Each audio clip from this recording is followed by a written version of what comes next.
junto con el año 2024 concluyó la vida de quien fue un gran estadista.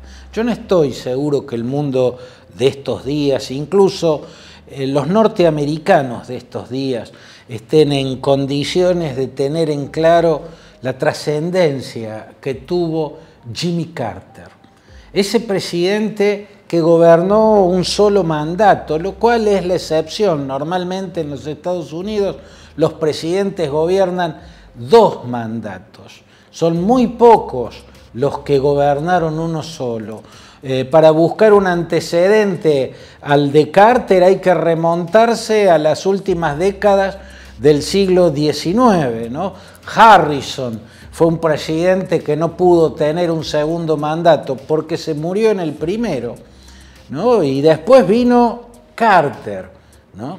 Ya sobre finales del siglo XXI, que tuvo un solo mandato porque perdió cuando fue por la reelección, perdió nada menos que contra Ronald Reagan, ¿no? Venía una vuelta de página en la historia, empezaba a crecer la revolución conservadora, que se llamó, y que tuvo como grandes pilares a Margaret Thatcher en Gran Bretaña y a Ronald Reagan en los Estados Unidos. El último gran socialdemócrata que ocupó el despacho oval de la Casa Blanca fue Jimmy Carter. Y fue un hombre trascendente por muchas razones, aunque su nombre hoy no tenga la repercusión que debiera tener. Aunque al morir a los 100 años de edad no haya sido reconocido como mereciera ser reconocido, Jimmy Carter fue un gran estadista. Seguramente la postal más conocida, la que está en las retinas de la historia, es la de Jimmy Carter junto a Menachem Begin, primer ministro de Israel, y a Anwar el-Sadat, presidente de Egipto, firmando la paz en Camp David, ¿no? Fue él el gran mediador de ese histórico acuerdo de paz que hicieron Israel y Egipto, el primero entre el Estado judío y un país árabe. Fue Jimmy Carter el gran mediador y medió en muchas otras instancias, pero no fue eso solo lo trascendente que aportó Jimmy Carter al mundo. Una de las cuestiones que subrayo tiene que ver con América Latina. Creo que Jimmy Carter fue particularmente importante para América Latina, para la Argentina y Chile, para Panamá, para América Central. Está bien que el canal de Panamá estaba en manos norteamericanas en virtud de un tratado que se había firmado cuando se inició la construcción de ese paso interoceánico. Pero convengamos, nadie esperaba que Estados Unidos le fuese a devolver el canal a un estado que los norteamericanos inventaron, porque en realidad Panamá era una provincia de Colombia.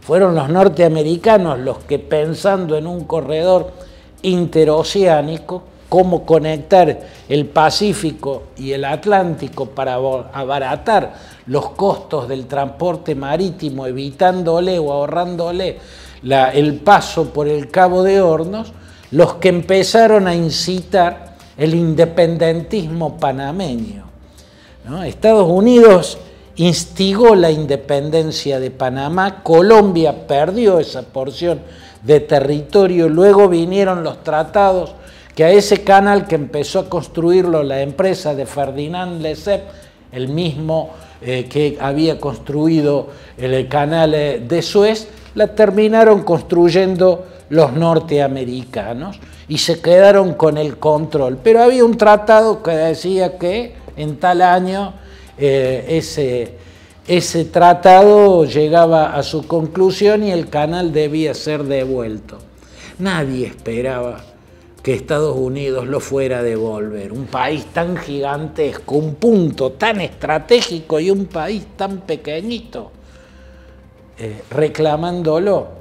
Y Jimmy Carter fue el presidente que dijo: a los tratados hay que cumplirlos, a la palabra empeñada hay que cumplirla.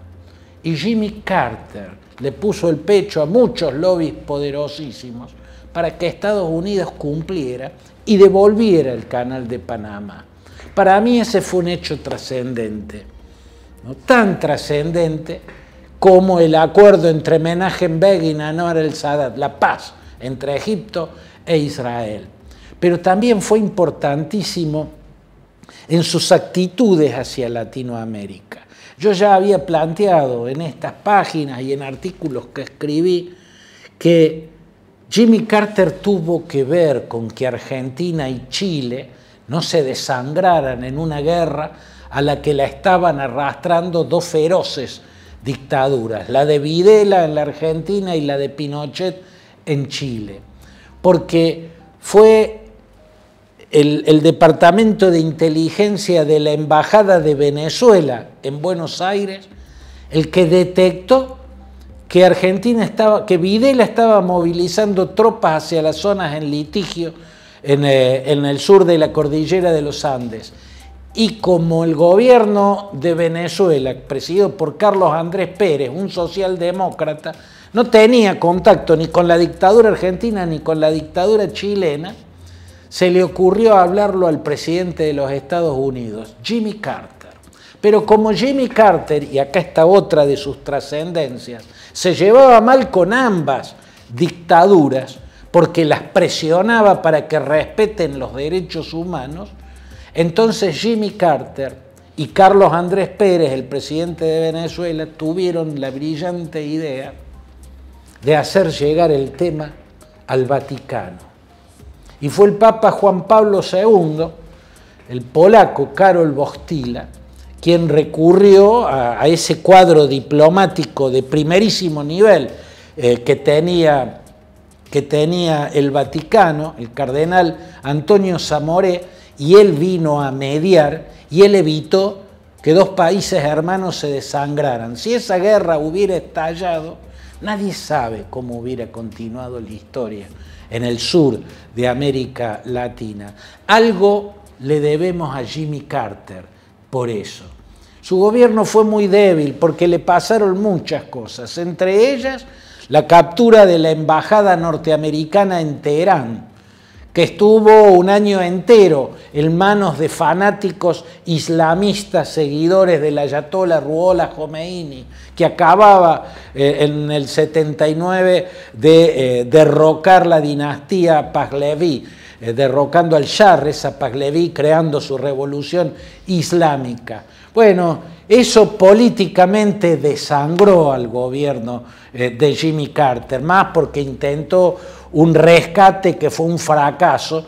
Dos helicópteros artillados chocaron entre sí en las playas del Golfo Pérsico sobre Irán y todo salió mal. Otra cosa que lo debilitó muchísimo fue la llamada crisis de los Marielitos, cuando empezaron a salir de a decenas de miles los cubanos y se embarcaban en lo que pudieran para navegar hasta los Estados Unidos, y a eso Fidel Castro le cargó abriendo las cárceles, abriendo los hospitales psiquiátricos, en fin, le tiró una bomba de tiempo Fidel Castro a Jimmy Carter. Fueron muchas las cosas que se juntaron y detonaron su gobierno. Sin embargo, fue un gran estadista. La paz entre Israel y Egipto, su aporte, su gotita de agua en que no haya habido guerra entre Argentina y Chile, porque hablaron al Vaticano, y haber creado el Carter Center para testear elecciones en toda América Latina y otras partes del mundo. Nos especializaron en testear la legitimidad de las elecciones, las transparencias de las elecciones. En una elección en América Central, tuve la oportunidad en Managua, la capital nicaragüense, de conocer a Jimmy Carter. Era por entonces él un joven expresidente. A los 100 años acaba de morir. Y creo que el mundo, no solo Estados Unidos, ha perdido un gran estadista.